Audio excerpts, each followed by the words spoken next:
ہماری کوشش ہوگی ہمارے پڑوسیوں کے ساتھ اچھے تعلقات ہوں، اور کسی بھی ملک کی جو سرزمین ہے وہ کسی بھی ملک کے خلاف جو ہے دہشت گردی کے لیے کم از کم استعمال نہ ہو، بلکہ تجارت کے لیے استعمال ہو، اچھے تعلقات کے لیے استعمال ہو۔ اور میں سمجھتا ہوں کہ آج جس طریقے سے ترکی نے ہمیشہ جب بھی پاکستان پہ مشکل وقت آیا، چاہے وہ زلزلہ تھا، چاہے وہ سیلاب تھا، چاہے جو بھی مشکل ٹائم آیا، ہمیشہ ترکیہ کے لوگوں نے پاکستان کی بھرپور ہی سپورٹ کی، ان کی حکومت نے ہماری حکومت کی بھرپور سپورٹ کی، ہمیشہ ہمارے شانہ بشانہ کھڑے رہے۔ اسی طریقے سے خدا نہ کرے جب بھی ان پہ کوئی ایسا وقت آتا ہے تو پاکستان کی عوام، پاکستان کی حکومت ان کے شانہ بشانہ کھڑی رہتی ہے۔ آج اس دکھ کی گھڑی میں پاکستان کی ساری عوام اور خاص کر پختونخوا کی عوام جو ہے وہ ان کے ساتھ جو ہے وہ شانہ بشانہ کھڑی ہے، اور انشاءاللہ تعالی ہم مل کر اس دہشت گردی کے ناسور کا مقابلہ کریں گے، اور اس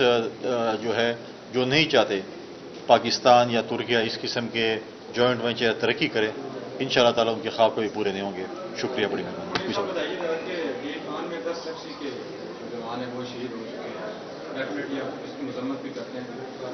دہشت گردوں کے خلاف پاکستان سب سے زیادہ قربانی دے رہے ہیں، کیا کہیں گے؟ دیکھیں، کل رات واقعہ ہوا درازندہ چیک پوسٹ پہ 10 FC کے ہمارے نوجوان شہید ہوئے۔ آج ابھی تھوڑی دیر پہلے بنوں میں بھی ہمارے پولیس کے ایک SHO کے اوپر حملہ ہوا، جس میں پولیس کے SHO اور اس کے ایک سپاہی شہید ہوئے۔ خیبر پختونخوا کی، جیسے میں نے پہلے کہا، پولیس نے بہت زیادہ قربانیاں دی ہیں،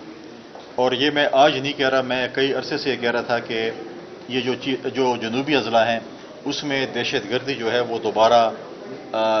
سر جو ہے وہ اوپر کر رہی ہے، دہشت گردی پھیل رہی ہے۔ وہاں پر ہمارے فوج کے نوجوانوں پہ حملے ہوئے ہیں، وہاں پر ہمارے رورل ہیلتھ سینٹر پہ حملے ہوئے ہیں، وہاں پر ہمارے جو ہے پولیس کے چیک پوسٹ آفیسر کے حملے ہوئے، پولیو ورکرز کے ہوئے، یہاں تک کہ رورل ہیلتھ سینٹر پہ ہوئے۔ ہمیشہ کہا جاتا ہے کہ جب جنگیں ہوتی ہیں تو دشمن ایک دوسرے کے شاید ہاسپٹلس پہ بھی حملہ نہیں کرتے، لیکن یہ کون سا طریقہ ہے کہ جس پہ رورل ہیلتھ سینٹرز پہ بھی حملے ہوئے؟ تو میں نے کافی عرصے سے یہ کہا کہ ہمارے حالات صوبے کے کوئی اتنے اچھے نہیں ہیں، اور پڑوسی ملک کی سرزمین اس میں استعمال ہو رہی ہے۔ اس کے ساتھ ساتھ آپ یہ بھی نہ بھولیں کہ اس وقت جو پاڑا چنار کی صورتحال ہے وہ بھی کوئی اتنی اچھی اور اچھی خبریں نہیں ہیں۔ پاڑا چنار میں بھی حالات بہت زیادہ خراب ہیں۔ ہم نے پوری کوشش کی، پچھلے دن آپ نے دیکھا ہوگا کہ ہم نے تمام سیاسی اختلافات بلا کر CM ہاؤس میں ایک میٹنگ تھی، تمام سیاسی جماعتوں کو آپ نے ایک پلیٹ فارم پہ دیکھا، ایک ایجنڈے پہ دیکھا کہ ہم امن و امان کے لیے ہم اکٹھے ہوں۔ ہماری سب سے پہلی ترجیح یہ تھی، اور ہم ہمیشہ یہ کہتے ہیں کہ امن کے لیے ہم اکٹھے ہوں گے،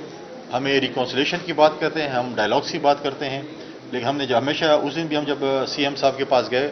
ان کے گھر پہ گئے، تو ہم نے یہی کہا کہ ہم 1 پوائنٹ ایجنڈا آپ کے ساتھ ہیں، صوبے کے امن کے لیے ہم کوئی پالیٹکس نہیں کریں گے، ہمیں اکٹھے مل کر صوبے کے امن کو بحال کرنے کے لیے کام کرنا چاہیے۔ اور میں سمجھتا ہوں کہ ابھی یہ وقت ہے کہ وزیر اعظم صاحب کا ایک وعدہ تھا کہ وہ APC بلائیں گے صوبے میں امن کے لیے، تو میں سمجھتا ہوں کہ وہ ابھی بھی وہ وقت ہے کہ آپ APC بلا لیں۔ خدا نخواستہ آپ اس ایسے بڑے واقعے کے انتظار میں نہ بیٹھے رہیں کہ خدا نخواستہ کوئی ایسا بڑا واقعہ ہو، پھر آپ APC بھی بلائیں، پھر آپ ٹائم بھی نکالیں پشاور آنے کے لیے، پھر آپ خیبر پختونخوا کے امن کے لیے آپ میٹنگز بھی کرتے رہیں۔ اچھی بات ہوگی کہ مرض جو ہے وہ لا علاج ہونے سے پہلے اس کا علاج کیا جائے۔ تو میں وزیر اعظم صاحب سے کہوں گا کہ آپ ٹائم نکالیں اپنے مصروفیت سے، اور خیبر پختونخوا کے لا اینڈ آرڈر کے اوپر جو ہے آپ میٹنگ کال کریں۔ جتنی ذمہ داری صوبائی حکومت کی بنتی ہے اتنی مرکزی حکومت کی بھی بنتی ہے، اور ہمیں چاہیے کہ ہم مل کر سیاسی اختلافاتوں کو سائڈ پہ رکھ کر صوبائی حکومت اور مرکزی حکومت اور تمام سیاسی جماعتیں خیبر پختونخوا کے امن کے لیے ایک پلیٹ فارم پر اکٹھے ہوں، اور ہم وہاں کی عوام کو جو ہے امن دیں۔ Thank you.